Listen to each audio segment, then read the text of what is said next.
ఏపీలో మామిడి రైతు పరిస్థితి అగమ్య గోచరంగా తయారైంది.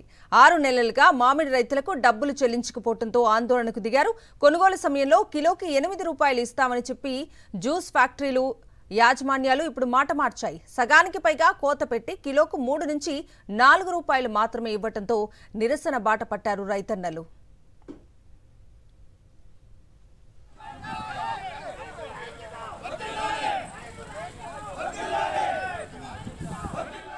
రాష్ట్రంలో మామిడి పంటకు మద్దతు ధర తీవ్రంగా పడిపోయింది. రవాణా ఖర్చులు కూడా రాకపోవడంతో దీంతో చాలా మంది రైతులు రోడ్లపైనే మామిడిని పారబోశారు.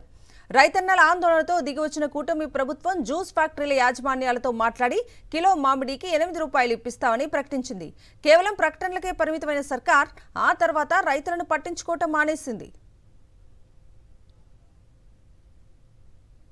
చిత్తూరు జిల్లా గుడిపాల మండలం కొత్తపల్లి సమీపంలోని తాసా జ్యూస్ ఫ్యాక్టరీ కూడా రైతుల నుంచి భారీగా మామిడి కొనుగోలు చేసింది.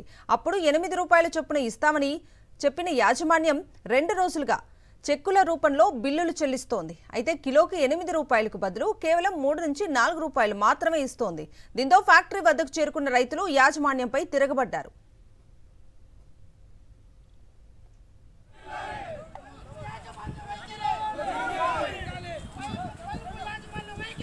తాము అంతే ఇస్తామని, ఇచ్చినంత తీసుకోవాలని తాస్ జ్యూస్ ఫ్యాక్టరీ యాజమాన్యం తేల్చి చెప్పింది. దీంతో ఆగ్రహించిన రైతులు చెన్నై బెంగళూరు జాతీయ రహదారిపై ధర్నాకు దిగారు. చెక్కులు తీసుకోబోమని, ఇచ్చిన మాట ప్రకారం మొత్తం చెల్లించాల్సిందేనని పట్టుబట్టారు. ధర్నా చేస్తున్న అన్నదాతలకు రైతు సంఘం నాయకులు సైతం మద్దతు పలికారు. గంటకు పైగా ఆందోళన చేపట్టడంతో ట్రాఫిక్ కు తీవ్ర అంతరాయం ఏర్పడింది. అంబులెన్స్ మినహా అన్ని వాహనాల రాకపోకలు నిలిచిపోయాయి. విషయం తెలుసుకున్న పోలీసులు అక్కడికి చేరుకుని ఆందోళన విరమించాలని రైతులను కోరారు. ఈ క్రమంలో రైతులు పోలీసుల మధ్య వాగ్వాదం జరిగింది.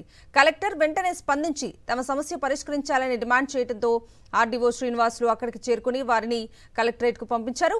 కలెక్టర్ అందుబాటులో లేకపోవడంతో జాయింట్ కలెక్టర్కు వినతి పత్రం అందించారు రైతులు.